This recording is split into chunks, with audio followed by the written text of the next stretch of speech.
حکومت نے پیٹرول بم پھینکا ہے عوام پر، وحشیانہ کارروائی کی ہے، کسی صورت میں بھی یہ قابل قبول نہیں ہے۔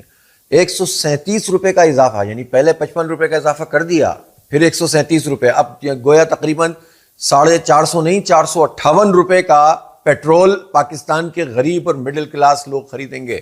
اسی طرح 520 روپے کا ڈیزل خریدیں گے۔ یہ 184 روپے کا اضافہ کیا ہے۔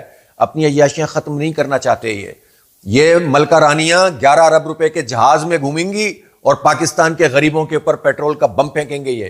یہ چیئرمین سینٹ 9 کروڑ کی گاڑی خریدیں گے اور غریب بائکرز، بائکیاں چلانے والے اور جو فوڈ پانڈا کا کام کرنے والے، سپلائز کا کام کرنے والے، مزدور، کسان، طالب علم جن کی کوئی آمدنی نہیں ہوتی، یہ ان کو جو ان کا بیڑا غرق کریں گے، ان سے پیسے نچوڑیں گے۔ اور انہوں نے صرف پیٹرول کی قیمت میں اضافہ نہیں کیا، انہوں نے ٹیکس میں بھی اضافہ کیا ہے۔ ہونا تو یہ چاہیے تھا کہ ان حالات میں لیوی ختم کی جاتی اور آئی ایم ایف سے کہتے کہ ہم یہ پیسے نہیں دے سکتے۔ میں پوچھنا چاہتا ہوں کہ شہباز شریف صاحب، آپ نے کون سی آئی پی پیز کا پیسہ روکا ہے اس وقت؟ ہزاروں ارب روپے اب کیپیسٹی پیمنٹ کے نام پر جو بجلی بنتی نہیں ہے، ہماری جیبوں سے لے کر، ہماری جیبوں پہ ڈاکہ مار کر آپ اس مافیا کو دے رہے ہیں۔ آپ ان کے پیسوں کو ڈیفر نہیں کر رہے۔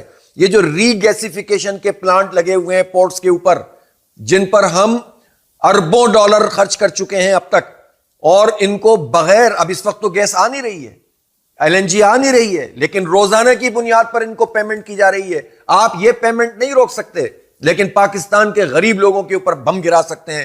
ناقابل قبول ہے، اس کو برداشت نہیں کیا جائے گا۔ جماعت اسلامی اس کو مسترد کرتی ہے اور ہم آج سے ہی احتجاجی تحریک شروع کر رہے ہیں۔ پورے پاکستان میں آج مظاہرے کیے جائیں گے۔ میں پاکستان کے نوجوانوں سے کہتا ہوں کہ ان حالات میں اگر ہم کڑتے رہیں گے، جلتے رہیں گے اور حکومت کے مقابلے میں آ کر نہیں کھڑے ہوں گے تو حالات نہیں بدلیں گے۔ آپ ہماری اس تحریک کا ساتھ دیں۔ یہ نوجوانوں نکلو اور احتجاج کرو اور حکمرانوں کو مجبور کرو کہ یہ اپنی عیاشیاں کم کریں اور پیٹرول کی قیمت اور ڈیزل کی قیمت کو یہ کم کریں۔